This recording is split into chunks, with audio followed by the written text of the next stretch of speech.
So a question once was, are NGOs actually something good?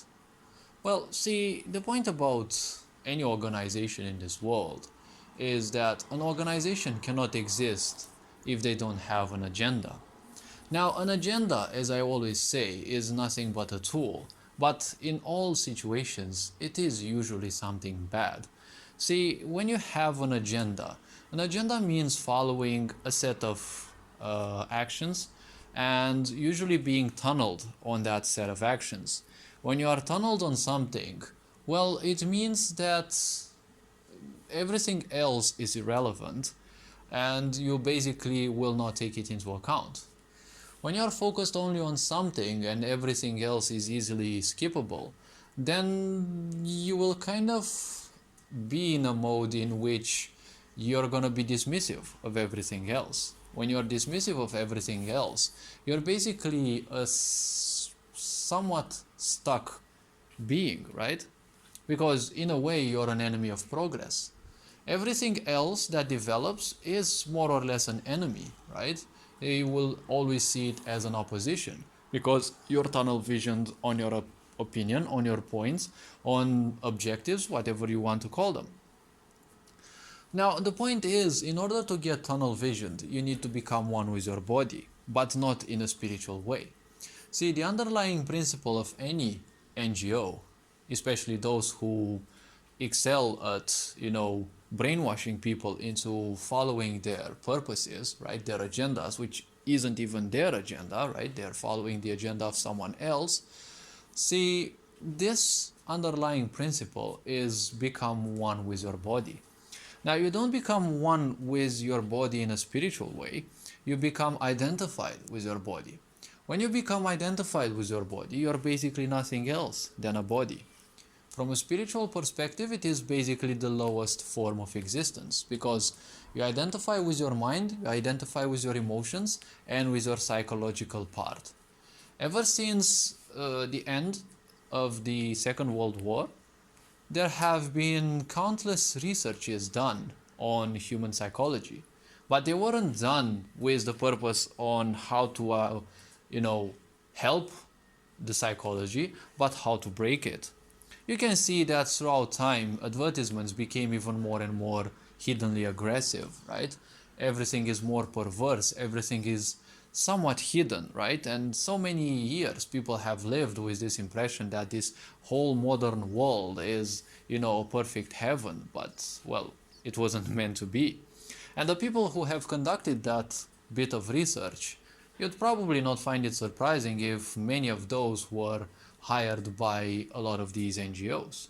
Because when you look into the world, there is so much separation, and if we take even a closer look, NGOs don't seem to be far away from this idea of promoting separation. See, when you support an opinion as an NGO or whatever other form of government, right? This point is very simple. When you support a point, that is already a separation. Because when you say you support something, obviously everyone and everything else is less supported or even shunned away. Because in order for a belief to prevail, everything else needs to be, well, shunned away. If you've seen how things have been handled in the pandemic, right? There have been a lot of societies that have really taken up authoritarian ways of handling things. And this authoritarianism seems to have been greatly pushed. Now, obviously, there have been great pushback, so the point is they will definitely try again. There have been a lot of people who have been greatly supporting, right, these movements. So obviously, I would say NGOs definitely did not have any sort of involvement, right? Now, I'm not trying to demonize anything, I'm just presenting the base aspect, right? Any NGO that, well, seeks to brainwash people, the only way to brainwash people is to simply make them one with their physical body, but again, not in a spiritual way. When someone is made one with their body, they become their emotions, they become their psychology and their mental part, right? That's why I call NGOs forms of government. Because what does governmental mean?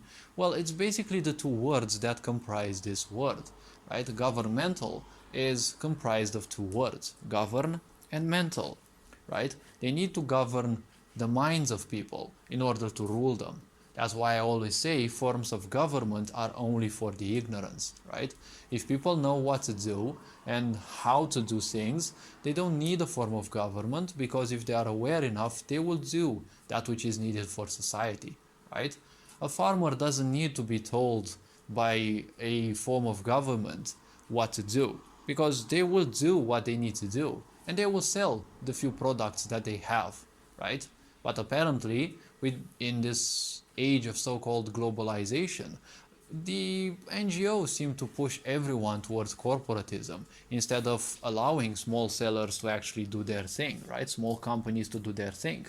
Everything seems to be swallowed by this behemoth that wants ultimate control. In this sick society, which anyways everything is more or less under strict surveillance and everything is wanted to be controlled, why do you think technology is being pushed in the direction of, AI as well as digital identities and as such? It is easiest to track everyone through the idea of digitalization, right? Everything that is non-digital is harder to observe. So all this push towards AI is also highly recommended by NGOs. If you look at those, so many people seem to be interested, right? Even some of the influential people seem to be supporting this idea of becoming one with the AI and, creating all these, society creating all these sci-fi movies, right? But don't forget that most of these movies have punk in their subname, right? Their genre or their subgenre is somewhat punk. Punk means an ignorant, so it is a sign that society wants you so. If society wants you an ignorant, well, being an ignorant means granting full access to your internal power, giving your internal power to everyone. An NGO has to make you one with your mind, one with your emotions, and one with your feelings. This means becoming the lowest form a human being can be. Because first and foremost, you are born a zero, okay? You didn't have any emotions, you didn't have any sort of attachments, any sort of, psychological states. All of these were more or less taught, right? You learned them from your parents, friends, and all the people that you have met more or less in your life. And they're basically an accumulation of thoughts, right? You are an accumulation of feelings, emotions, opinions, ideas, whatever, right? So these aren't even yours in the first place, right? If you look at a child, they don't know what racism is. They don't know what any agenda in this world is. They don't know anything about this world. They don't have any attachment towards anything, right? They came in the world as a zero, right? That's why I always say you've come into this world as a zero, and guess what? You will leave this world as a zero. Okay, the only thing you will take with you is your karma. Now, the point about this, again, is if you become one with your emotions, the point is a society, a sick society wants you to become one with your frustrations, right? Because in a sick society, you cannot be happy, right? Sure, you can be happy if you control your energies well.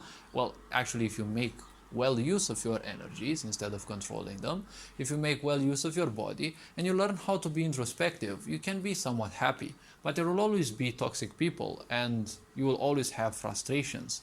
Those frustrations also are complemented by the frustrations that you karmically have, right? From previous lifetimes, from your childhood, and so on and so forth. And those will constantly try to creep back into your awareness, right? The moment you slip back into unconsciousness, well, that will always happen, right?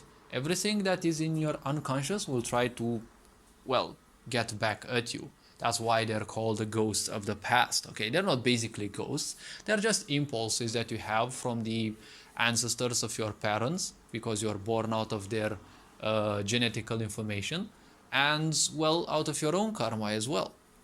So there is a lot more volumes of information that are within the child, right? Because two people, once they have intercourse, right, they will give birth to a child. Now, the child's information is basically the information of the mother and the father combined, right? So far more information goes into each of the new generations.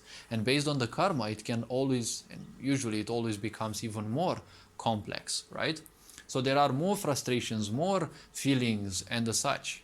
And what do you think, NGOs usually seek, right? They seek to distract you, right? By teaching you that by embracing their ideal, right, it is the best thing to do. It is a form of, subversive manipulation, right?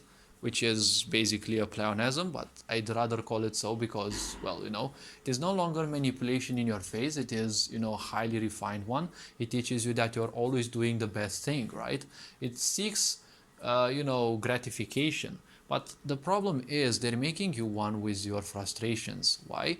Because all people in this world feel alone, and especially with the pandemic when they wanted everyone in their own houses, right? Everyone living in a prison. The point is, so many people feel alone. And when you feel alone, it is much easier to be ruled if you are put in a group of people that not necessarily think the same, but can be trained to think the same, right? Because an NGO basically seeks to adapt your thinking patterns to their own so that you support those.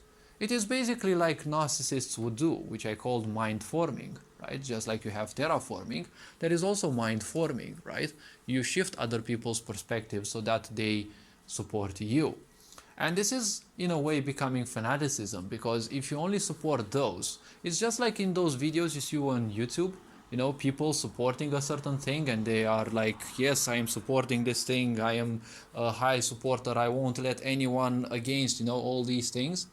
That is a form of fanaticizing. When you become a fanatic, everything else is basically the enemy, right? It is the lowest form of human existence, right? You basically become nothing else but an animal. Your pack is the most important, everyone else is the enemy. When you have such a feeling, when you have such a way of thinking, obviously you are an enemy of the entire society, because you may not have become, a full-fledged terrorist, but you basically have everything that is needed, right? When you think that everyone else is the enemy, you're basically a terrorist. You haven't committed any acts yet, but your mindset is that of a terrorist anyways. So if you become one with your frustrations, right, one with your thoughts, which aren't even yours anyways, the point is you will need distractions, right? And what better way of distraction other than, the illusion of joining a group that thinks the same way as you. They don't think the same way as you. They're most likely as ignorant as almost anyone on this planet, because ignorance has thousands of levels. But the point is, they are, and you as well, all of you are programmed to think in the same way. So sooner or later, you will think that everyone thinks the same way, and you will actually have a feeling, which is basically an illusion in this way, that you are finally understood by some people. So it is an excellent distraction from your pains, right? So many pseudo gurus, and this, fake organizations do this, right? Do you think they do it for your own good, right? There are so many organizations, and let's not forget, especially the ones who support the so-called minorities, right? See, when you support a minority, it means fuck the majority, right? This is a huge problem in society. Now, I'm not against so-called minorities, but see, the point is always, in any society, in any group, the majority will win. It doesn't matter if the majority is ignorant or not, the majority always wins. Remember, throughout the entire history, it's always the majority that won. The higher army didn't necessarily win. The better trained one and the one that actually did well, that was the one that won. Sure, that's always in terms of military. But the point is, on a societal point, right, it's always the majority that won. An empire may have won a territory, but if the population there didn't want them and they made a good enough revolution, still the majority of that population would have won their freedom back. There are a lot of interpretations on this, but if we are to look at the present times, let's look, for example, at the French Revolution, right? With the overthrowing of monarchy and the conquering of Bastille, right? The population did a huge uprising, and even if they weren't trained and they fought soldiers, right? Their sheer numbers actually decided, right? In history books, you always learn the people, right? The great people who did the great things, right? But it is their armies, right? The majority that did the thing. Sure, they also had an importance, but you will not learn the names of all the soldiers, right? But the majority always wins. Even in a society, the majority wins. Even in these days, the majority still wins. The reason why we still have corrupt politicians and the such is that people have been trained to be ignorant, to be acceptant of literally everything possible. As I said, a lot of research has been done, and well, a lot of it is still going on. Do you think Facebook appeared just like that, with no dozens of years of research on how to twist the minds? Why do you think the people who created these social media never allowed their children to have accounts on them? Because they knew what monsters they created, but obviously they came to an agreement that it is better to keep the masses ignorant, right? If you keep people ignorant, they are easier to control. And in such a sick society, which everything is about control, do you think that any NGO that pops up is basically God on earth? Do you think that they supporting your minority, irrespective of social minorities, sexual minorities, or whatever minority you are forced to believe in? Never forget that all these are meaning. We created all these meanings, right? For bringing relief in certain people's lives. But do you think a sick society that we live in, do you really believe that such a sick society has the purpose to bring relief in all these so-called minorities? I would kind of disagree. The way I see them is to bring even more dissent in people, because every time you support an idea, that idea is always a minority. We live in a society where there are billions of ideas, okay? Suddenly supporting one of those, be it that society truly needs it or not, well, the point is, it will always stir negativity, right? It will always stir something, because if you have a group, let's say in a company you have 10 jobs, each job has a certain number of people. If you suddenly support one of the jobs, you will attract a bit of negativity from the others. You support another job, you support the negativity of the others as well. So this is a way to create dissent and basically control people by not allowing them to become unified. This is basically the same principle that schools use, right? The schooling system has all children turn one against the other due to the grading system. Not everyone is interested in the same subject, so obviously some people will be worse, some people will be better.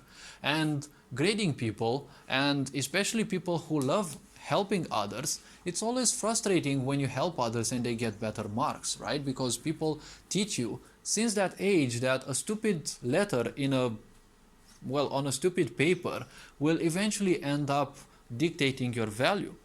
Well, it may shape your destiny more or less, because based on those grades you may end up somewhere or somewhere else, but they don't dictate your value, okay? Your talents and your capabilities are still there, and they're not shaped by anything.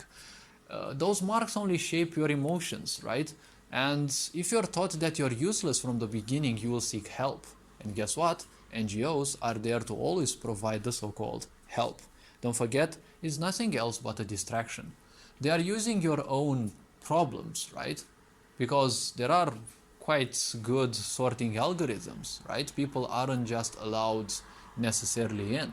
Well, it doesn't matter actually who gets in a way, as long as they are easily complacent. Because if they are easily complacent, well, they will be shaped anyways.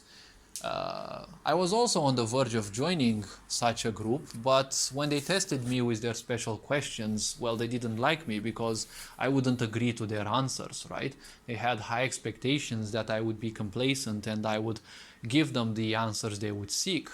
But the problem is I'm more of a clown rather than a serious person, although I'm also serious and, well, seriously clowning around.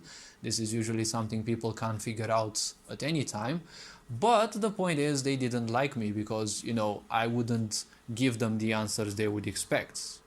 How on earth was I was I to know what answers they expect in the first place? So I was simply rejected, and obviously I pissed someone off. But if I am to think right, well, becoming the slave of others and having to join endless meetings in which everyone is friendly and you know like I can't forget the narcissistic fucker who actually took my interview, and actually they were the president apparently, and I said no, no chance that I'm actually getting under the under the influence of such a fucker, like such a low life. Nah, no thanks. Usually narcissists are low lives, okay? They're only interested in their own narcissistic gains, so no thanks, okay? That's why I also say NGOs are very good tools for narcissists, because they get a lot of attention there, and even for free, right? Because when you join an NGO, it's basically like in authoritarian regimes. You get some people whom you have to worship more or less. And who loves being worshipped the most? Well, narcissists, obviously. I'm not here to demonize all the NGOs, right? But we live in a sick society. So obviously most of those, especially the ones who support any sort of minority, well, they're not there to support your opinions, right? You're supporting their opinions, okay? They're not supporting you, okay? If you're a black person, it doesn't matter, okay? Black Lives Matter isn't here to support you as a black creator. It is here to simply give you some money, which the US government has been printing daily since the 77s. Okay, they don't care. They have all the money in the world. If they run out of money, they will be printing other. So they simply can't care, right? They are here to make dissension in between people. As I said, if you support any group of people, you will draw the dissension of the others, right? If someone gets a high mark, they will always be, envied, more or less, by the others, right? Don't forget, schools teach you how to be like this, NGOs will shape you better, right? All this society is doing is structurizing itself in such a way that whatever you're doing, you sooner or later kind of end up under its control, right? Because it is a control-based society. So do you think these companies and whatever this sick society is coming up with is for your freedom or for your slavery, right? Again, other organizations support all sorts of meaning, sexual minorities, minorities within different countries, minorities of different skin color, and all sorts of these, right? If you take a look of all of these are nothing else than primitive concepts, right? Why am I saying primitive? Okay, I don't want to feel insensitive towards so-called sexual minorities, which are suddenly being pushed, and it's like aggressively being wanted to become a new normal. See, since when is a society's purpose to know what you have in your pants and whom you want to screw yourself with, right? The point is, society shouldn't ever be interested in this thing, okay? It doesn't matter who you want to have sex with, okay? Because ultimately this is all it's about. If you look at all these agendas that are pushed, all of them are just the lowest level possible. Sexuality, skin color, society, minorities, right? All these things are just survival based, right? Sexuality is survival based. Skin color is, well, skin recognition, again, somewhat survival based, societally speaking.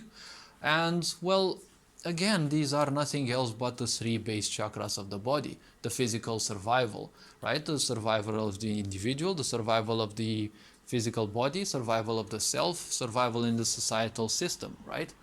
All these, as I said, their purpose is to keep you at the lowest level of awareness possible, right? Add to this all the huge amount of entertainment that we have. Entertainment is here to keep you distracted, not to help you anything. If you are imaginative enough, you don't need to watch most sci-fis, because you probably have enough imagination to imagine most of the sci-fi movies that you are going to see. And what are those societies' creations, those movies about? Usually post-apocalyptic worlds. Why? Well, most likely because that's what's intended, right? If you look closely everywhere in the world, you see that there is everywhere an economic sabotage, right? A ruination of cultures, right?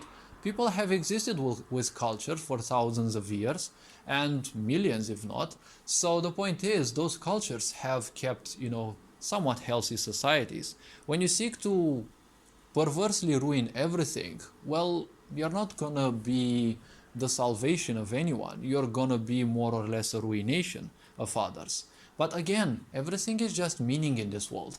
See, the ruination of others can be how you consider that you will save those, right? Some people's ruination can be their salvation in someone's eyes, right? Because when you become a fanatic, right, you embrace something sooner or later which I call the dark pantheism, right? They are alive, so they are suffering, right? Simply life means suffering because you are miserable. When you are miserable, life equates suffering because you don't know anything else. When life is suffering, in your opinion, everyone else is suffering just because they are alive. Dark pantheism means killing everyone and everything because life is suffering, right? So, the mind has a lot of subterfuges, and there are a lot of things that I've been, studying more or less on my own and on other people because I always spend time researching other people. And, I do this while being very taciturn instead. I don't need to speak much though, but I can also do that as well. It doesn't matter, these processes are done without me needing to focus too much on people. So, the information gathering is something that's done unconsciously. I don't need to bother too much with it. But the point is, introspection is a very powerful tool. It will allow you to realize that everything in this world is nothing else than a tool. And a tool can be used or cannot be used, right? It is your choice how you make use of it or whether you simply choose to ignore it. Now, the other more important thing is in a society that is bent on control, do you think that NGOs are a tool or not? Since obviously every piece of meaning that we create is a tool. Well, most likely they are a tool as well. An agenda is also a tool, right? So something that supports an agenda is obviously another tool, right? It is just like a machinery, a piece of materials that uses other materials in tandem, right? A machine is basically a set of processes. Each process is a tool that allows, the functioning of a bigger tool. So an NGO is basically a tool that allows the functioning of an agenda, right? And whatever the agenda is, I doubt most of the agendas of NGOs anyways are, towards the betterment of humanity. If you look around, everything still feels, to be functioning at the most primitive levels, those of survival. In a sick society, control is also the most basic level, right? Because control only exists for people who don't know anything, right? People who don't have any skill, people who don't have any control over themselves, they definitely seek control because they are confused and they want things, desperately to function the way they want, right? Frustrated people are always people who seek control. People like me who are introspective, we do not need control because we know that you will never control things, right? You will never control people. Some people deliberately give their power because that's the best they know. That's how they have been trained, that's their karma, or whatever one may interpret it.